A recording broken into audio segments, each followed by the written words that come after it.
The man who confessed to killing and crucifying a New River pastor last year and plotting to murder more than a dozen others was back in court today. Sheafe said he was on a religious mission when he plotted the murder of Pastor Bill Schonemann last April. Karina Rubio is here with a breakdown of what played out in court today. So this all stemmed from an email his defense team sent to the prosecution earlier this week.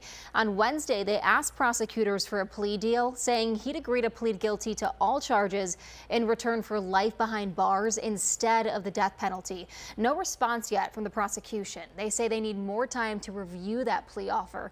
The judge continued the case for another month, so the next hearing is now set for June 5th. As for why Sheafe may have changed his mind here, his father and stepmother were killed in a single-engine plane crash earlier this month at the Marana Regional Airport.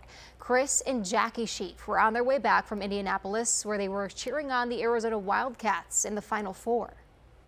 Because one of the findings I have to make is that everything you do is voluntarily done and knowingly, and I can only imagine how horrific that is, and I would think that that would affect how someone feels about things, and that would give you time to process. That would give them time to consider your offer. Sheafe had previously wanted to move the process forward as fast as possible and plead guilty when prosecutors were seeking that death penalty. Now, since this is a capital case, the judge is required to have Sheafe submit a competency evaluation.